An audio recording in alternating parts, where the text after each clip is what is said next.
Greetings. This is Brother Eric with an important message to the ATU stewards and officers internationally. Not only Local 241 and Local 308, but all of them, because this is relevant, extremely relevant. I received the other night a disturbing message from a member of Local 241. This is a sister local of CTA, Chicago Transit Authority employees. And CTA employees of various unions reach out to me with issues and concerns because they trust me and they don't trust the other elected leaders. So I always ask them, what can I do to help you? And this message that I'm bringing is something that they want me to do. So this particular group of workers are at a garage, and they were confronted in words by uh, brother or union rep Steward, Marcin Kotorba. And um, I don't know if Marcin was following orders or took initiative to say what was said, but it was totally out of order, inappropriate, and puts our union, Amalgamated Transit Union, we are one, no matter what the local is, in worse shape than it already is, as far as dissatisfaction from the membership. So during a recent meeting, the union representative addressed participants in the Second Chance program, delivering a troubling message.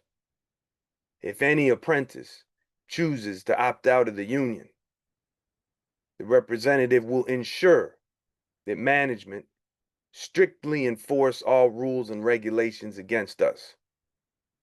This statement feels like a thinly veiled threat, creating a sense of intimidation and coercion rather than fostering an environment of choice or fairness. It undermines the spirit of the Second Chance program, which is supposed to support growth and opportunity, not penalize personal decisions. Such tactics raise serious concerns about the union's commitment to representing all workers equitably.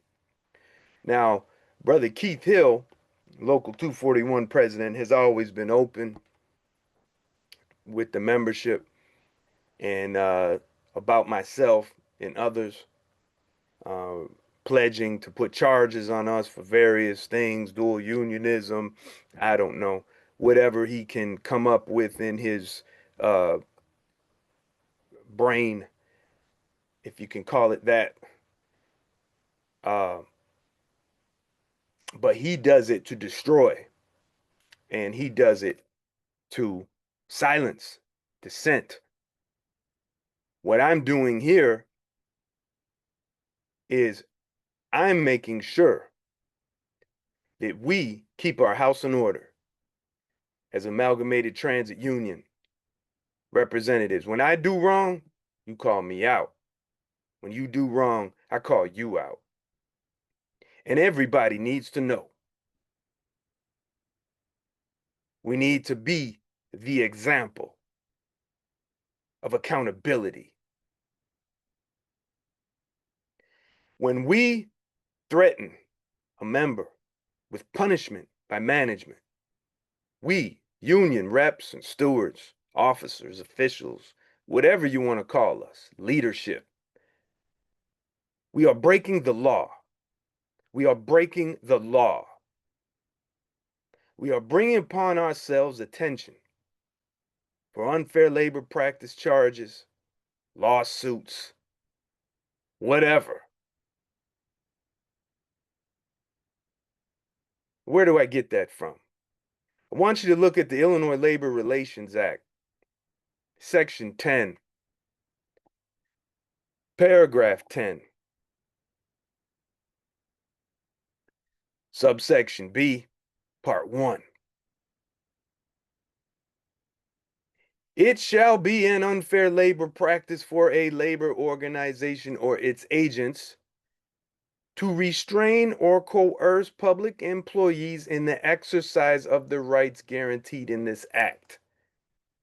The Illinois Labor Relations Act protects the workers from the employer. However, there are provisions that protect the workers from the union. And that's unfortunate that it has to be there or that it exists. The only right we have as a union to impose or restrain anything is within the rules of our own union. And the rules of our own union say nothing about punishing people who are members that don't want to pay dues for whatever reason. Any dissatisfaction. And see, the problem is not the people that don't want to pay dues. The problem is the corruption and the abuse, the malfeasance of the officials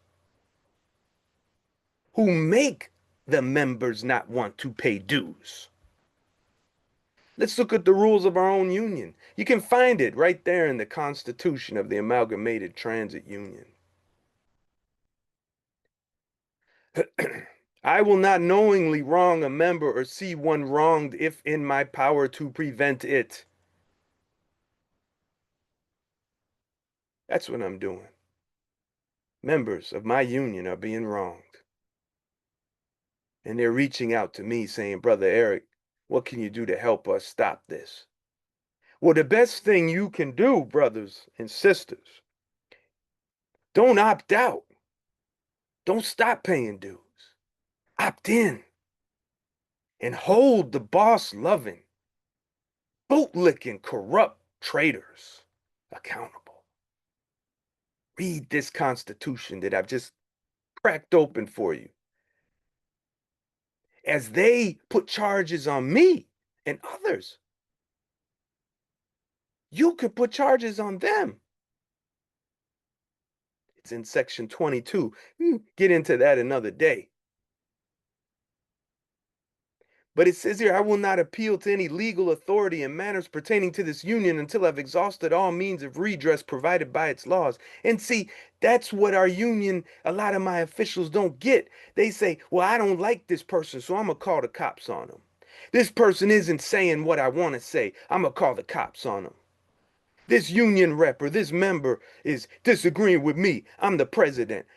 They don't want to follow my rules. I'm going to call the cops. I'm going to sue them. I'm going to send the manager to get them. They don't want to pay dues. Nah, man, that ain't a union. That's a personality cult.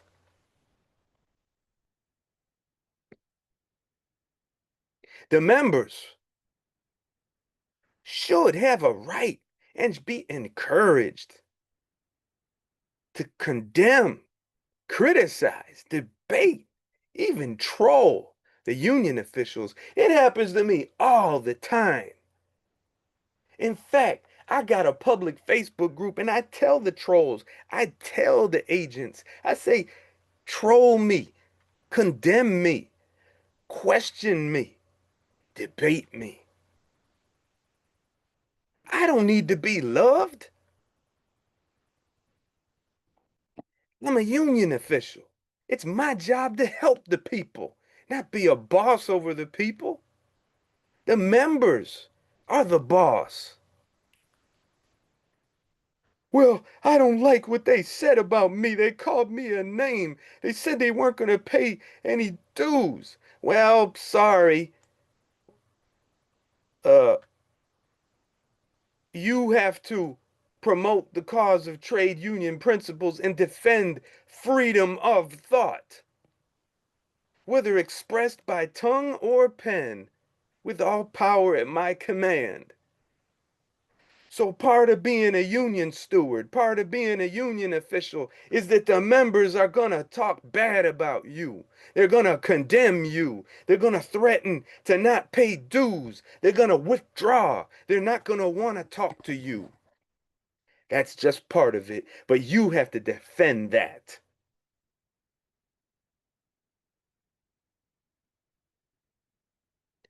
That includes politics. Here in the ATU Constitution, that I understand there is nothing that will interfere with my political and religious rights. So the member knows no matter who they support for president of the United States or Congress or whatever, their union officials support them as a member. And this isn't related to what the member complained to me about, but it's relevant. We have members that are voters and supporters of Donald Trump. And they are discriminated against because of that. They are marginalized because of that. That ain't right. Oh, do you support Donald? Do you like that? No, I don't. But I don't like him not because uh the Democratic Party doesn't like him. I don't like him because he's a flim-flam man and a phony. But that's my opinion. But you who support him, none of you can say, I came to you making fun of you. And I go and try to make you uncomfortable about supporting Trump. Some of y'all even say, you remind me of Trump, brother Eric. And I'm like, God damn, what does that mean? But whatever, whatever. I guess that's a compliment. And if that's your compliment for me, I'll take it. But I'll put it to the side and admire it on my shelf of trinkets and whatnot. But it's not anything that I necessarily embrace. But I appreciate the support. But it's not me that supports a politician. It's me that supports a member. So members who criticize the union have a right to do it. In fact, they have an obligation. And that's what's in the Constitution of the Amalgamated Transit Union. So if you're a union member and you're not criticizing the union officials, you're not voting and openly, or you're not voting for people that the union people don't like, you're not doing the things that you want to do, then you're not really following your obligation. You have to speak up. You have to condemn the crookedness and the corruption. So I encourage my fellow second chancers, my fellow co-workers, hold the leadership accountable, pay your dues, get opt in, get involved, and hold the leadership accountable because it's your union. And if I become president of Local 308, that's exactly how we're going to do it. You're going to run the union, not me. And I'm going to put it in your hands. And that's the way it should be.